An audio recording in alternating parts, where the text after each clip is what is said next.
ಪಾವಗಡ ಪಟ್ಟಣದ ಹೊಸ ಬಸ್ ನಿಲ್ದಾಣದ ಕೆಜಿಬಿ ಬ್ಯಾಂಕ್ ಪಕ್ಕದಲ್ಲಿರುವ ಬೂನ್ ಆಸ್ಪತ್ರೆಯಿಂದ ಉಚಿತ ಹೆಲ್ತ್ ಕಾರ್ಡನ್ನು ಮಾಡಿಕೊಡಲಾಗುತ್ತಿದೆ. ಹೆಚ್ಚಿನ ವಿವರಗಳಿಗಾಗಿ 9035558254 ನಂಬರನ್ನು ಸಂಪರ್ಕಿಸಲು ಕೋರಲಾಗಿದೆ.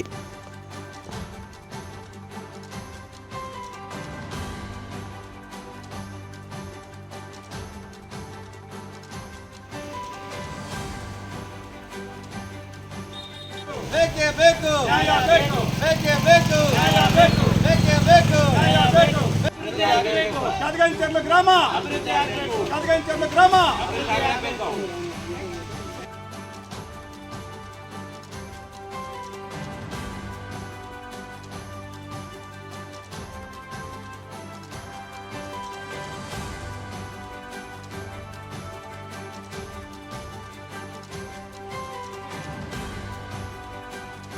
ಖಂಡದಲ್ಲೇ ಅತಿ ದೊಡ್ಡ ಸೋಲಾರ್ ಪಾರ್ಕ್ ಆಗಿರುವಾಗ ನಾವೆಲ್ಲ ಮುಂದಿದ್ದು ಎಲ್ಲ ಕೆಲಸ ಮಾಡಿಸಿದ್ವಿ. ಸೋಲಾರ್ ಪಾರ್ಕ್ಗೆ ಮುಂದೆ ಇದ್ದು ಇಲ್ಲೊಂದು ಸಂಘ ಮಾಡಿದ್ವಿ. ನಮ್ಮ ಸಂಘದಿಂದನೂ ಊರೆಲ್ಲ ಅಭಿವೃದ್ಧಿ ಆಗಬೇಕಂತ ಹೇಳಿದ್ವಿ. ಈ ಗ್ರಾಮಲೆಲ್ಲ ನಾವು ಮಾದರಿ ಗ್ರಾಮಗಳನ್ನು ಮಾಡ್ತೀವಿ ಅಂತ ಎಲ್ಲ ಆಶ್ವಾಸನೆ ಕೊಟ್ಟರು. ಇವಾಗ ನಮ್ಮೂರಲ್ಲಿ ಬೇರೆ ಊರಲ್ಲೆಲ್ಲ ಸ್ವಲ್ಪ ಅಷ್ಟು ಆಗಿದೆ. ನಮ್ಮೂರಲ್ಲಿ 0% ಆಗಿದೆ. CSR ಫಂಡ್ ನಿಧಿಯಲ್ಲಿ ನಮ್ಮೂರಲ್ಲಿ ಒಂದು ಇದೂ ಆಗಿಲ್ಲ. ರೋಡ್ ಆಗಲಿ, ಚರಂಡಿ ಆಗಲಿ, ಈಗೆಲ್ಲ ಊರೆಲ್ಲ ನೋಡ್ಕೊಂಡು ಬಂದಿದ್ದೀರ ನೀವು. ಯಾವುದೇ ರೀತಿಯ ಅಭಿವೃದ್ಧಿ ಅನ್ನೋದು ಯಾವುದೂ ಆಗ್ತಾಯಿಲ್ಲ. ನಾವು ಎಷ್ಟೋ ಸತಿನ ಸರ್ಕಾರಕ್ಕೆ ಮತ್ತು ಸೋಲಾರ್ ಪಾರ್ಕ್ ಅವರಿಗೆ ಅರ್ಜಿಗಳನ್ನು ಕೊಟ್ಟಿದ್ದೀವಿ. ಊರವ್ರ ಹತ್ರನೂ ಸಹಿ ಮಾಡಿ ಎಲ್ಲನೂ ಕೊಟ್ಟಿದ್ದೀವಿ. ಆದರೆ ನಮ್ಮ ಅರ್ಜಿಗಳೆಲ್ಲ ಗಾಲಿಗೆ ಬಿಟ್ಟಿದ್ದಾರೆ. ಅಷ್ಟು ಬಿಟ್ಟರೆ ನಮಗೆ ಬೇರೆ ಏನೂ ಇಲ್ಲ. ನಮ್ಮೂರಿನ ಸಮಸ್ಯೆ ಇಲ್ಲಿ ಗಡಿಗಾಡಿನ ಪ್ರದೇಶವಾಗಿದ್ದು ನಂಜನಗೂಡಿನ ವರದಿ ಪ್ರಕಾರ ಗಡಿಭಾಗದಲ್ಲಿ ಏನು ಅಭಿವೃದ್ಧಿ ಮಾಡಬೇಕು ಆದರೂ ಒಂದು ಚೂರು ಮಾಡ್ತಾಯಿಲ್ಲ.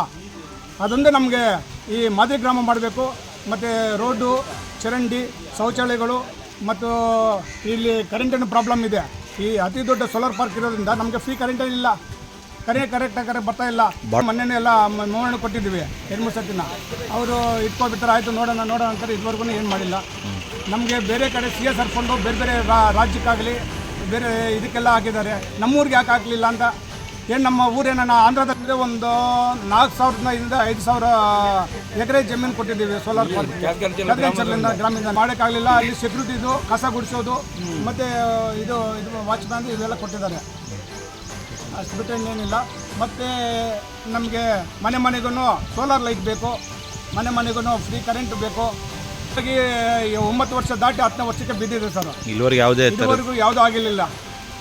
ಮನೆಗೂ ಒಂದು ಸೋಲಾರ್ ಲೈಟ್ ಕೊಳ್ಳೇಳು. ಸೋಲಾರು ಬೀದಿ ಲೈಟ್ ಇಲ್ಲ.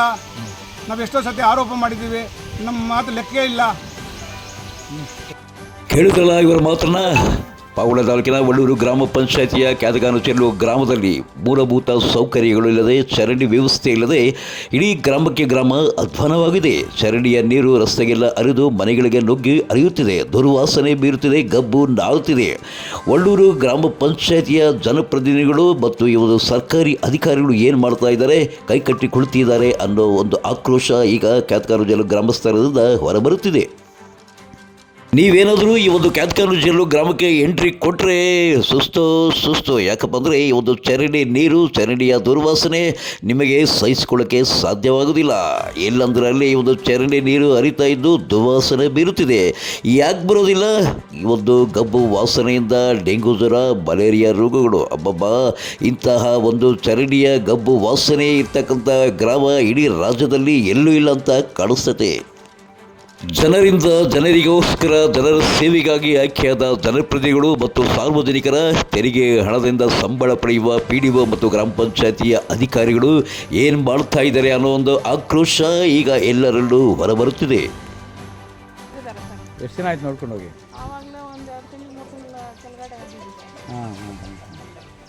ಮಳೆ ಬಂದಾಗ ಎಲ್ಲ ಬ್ಲೀಚಿಂಗ್ ಪೌಡ್ರ್ ಎಲ್ಲ ಹಾಕ್ತಾರೆ ಪಾಪ ನೋಡೋಗಿ. ಆದರೂ ನಮಗೆ ಈ ಥರ ಇದ್ರೆ ನಾವು ಹೆಂಗೆ ಸರ್?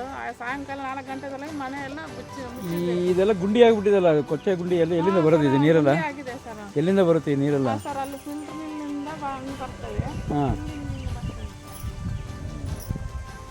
ಏಷ್ಯಾದಲ್ಲಿಯೇ ಅತಿ ದೊಡ್ಡ ಸೋಲಾರ್ ಪಾರ್ಕ್ ನಿರ್ಮಾಣವಾಗಿದೆ ಎಂಬ ಹೆಗ್ಗಳಿಕೆ ಪಾವಗಡ ತಾಲೂಕಿಗಿದೆ. ಆದರೆ ಒಂದು ಹೆಗ್ಗಳಿಕೆಯ ಪಾತ್ರವಾದ ಕ್ಯಾದಗಾನುಚೆಲ್ಲು ಗ್ರಾಮದ ರೈತರ ಗೋಳಾಟ ದುಸ್ಥಿತಿ ಈ ರೀತಿಯಾಗಿದೆ.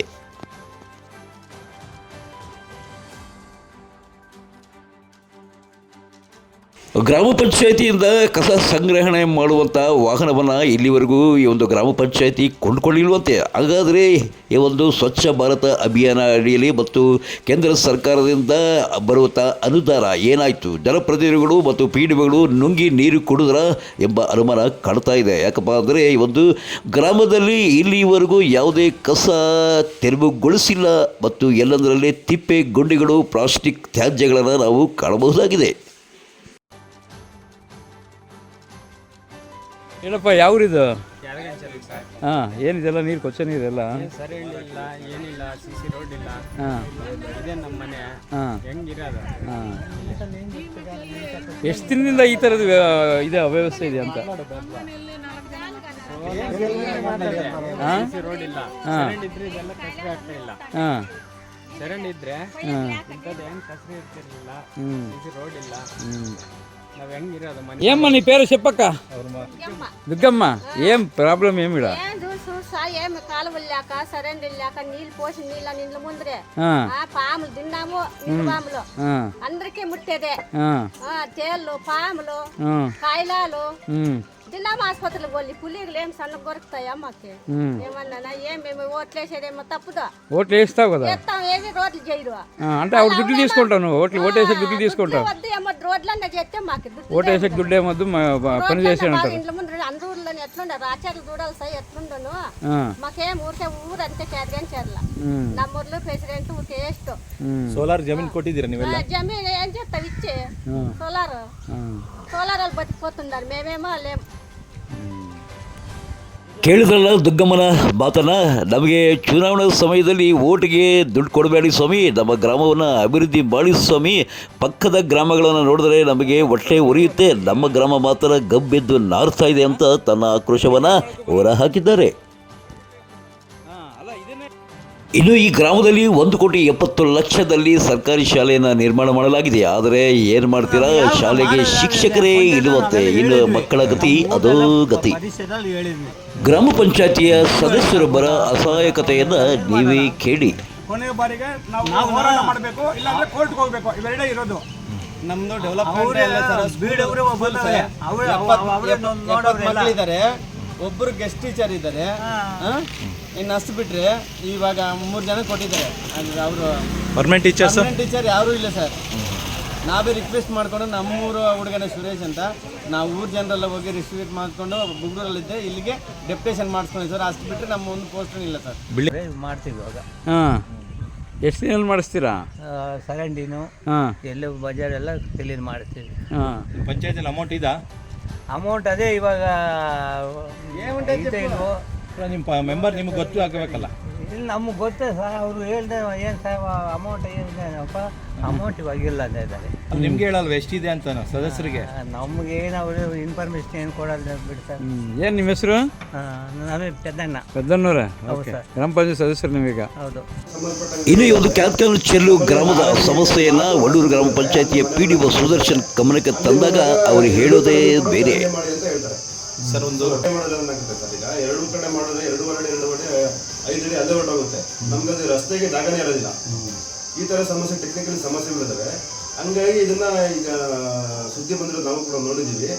ಈಗ ಇಮಿಡಿಯೇಟ್ ನಾವು ವಾಟ್ಸಪ್ ಮುಖಾಂತರ ಕರೆದ್ಬಿಟ್ಟು ಸ್ಥಳೀಯವಾಗಿ ಜನರುಗಳನ್ನ ಕೂರಿಸ್ಕೊಂಡು ಆ ಸಮಸ್ಯೆಗೆ ಏನು ಪರಿಹಾರ ಮಾಡ್ಬೋದು. ಈಗ ಎನ್ಕ್ರೋಚ್ಮೆಂಟ್ ಮಾಡ್ಕೊಂಡಿರೋರು ಬಿಟ್ಕೊಟ್ರೆ ಇಮಿಡಿಯೇಟ್ ಆಗಿ ಕೆಲಸ ಮಾಡೋದಕ್ಕೆ ಈಗ PWDಗೂ ಅವಾರ್ಡ್ ಆಗಿದೆ, PREDಗೂ ಅವಾರ್ಡ್ ಆಗಿದೆ ಸರ್. 2 ಡಿಪಾರ್ಟ್ಮೆಂಟ್ಗೂ ದುಡ್ಡಿದೆ. ಇನ್ನೂ ಬೇಕು ಅಂತಂದ್ರೂ ಕೂಡ ಸೋಲಾರಲ್ಲಿ ನಾವು ರಿಕ್ವಿಷನ್ ಕೊಟ್ಟರೆ ಇಮಿಡಿಯೇಟ್ ಅಪ್ರೂವಲ್ ಮಾಡಿಸ್ಕೊಂಡು ಕೆಲಸ ಮಾಡಿಸ್ತಾರೆ ಸರ್. ನಮಗೆ ಕೆಲಸ ಮಾಡಿಸ್ಬಾರ್ದು ಅಂತ ಉದ್ದೇಶ ಅಲ್ಲ. ಇದು ಲೋಕಲ್ ಸಮಸ್ಯೆಯಿಂದ ಈ ಥರ ಆಗಿದೆ ಸರ್. ಅದನ್ನು ನಾವು ಬಗೆಹರಿಸ್ಬಿಟ್ಟು ಈಗ ನಾನು ವಿತಿನ್ 2-3 ಡೇಸಲ್ಲಿ ನಾನು ಸಭೆ ಕರೆದ್ಬಿಟ್ಟು ಇಮಿಡಿಯೇಟ್ ಆಗಿ ಅದನ್ನು ಸಮಸ್ಯೆನ ಬಗೆಹರಿಸ್ಬಿಡ್ತೀನಿ ಸರ್. ಹಾಗಾದರೆ ನಾವು ನೀವೆಲ್ಲ ಕಾದು ನೋಡೋಣ ಈ ಒಂದು ಕ್ಯಾತ್ಕಲ್ ಚೆಲ್ಲು ಗ್ರಾಮದ ಅಭಿವೃದ್ಧಿ ಆಗುತ್ತದೆ ಅನ್ನೋದನ್ನು. ಪಾವಗಡ ತಾಲೂಕಿನ ತಾಜಾ ಸುದ್ದಿಗಳಿಗಾಗಿ ನಮ್ಮ ಚಾನಲನ್ನು ಪಾವಗಡ ಪವರ್ ನ್ಯೂಸ್ ಎಂದು ಟೈಪ್ ಮಾಡಿ, ಸಬ್ಸ್ಕ್ರೈಬ್ ಮಾಡಿ, ಜಾಹೀರಾತು ನೀಡಿ ಪ್ರೋತ್ಸಾಹಿಸಿ, ಬೆಂಬಲಿಸಿ. ನಾನು ನಿಮ್ಮ ಸತ್ಯ ಲೋಕೇಶ್, ಸಂಪಾದಕರು, ಪಾವಗಡ ಪವರ್ ನ್ಯೂಸ್.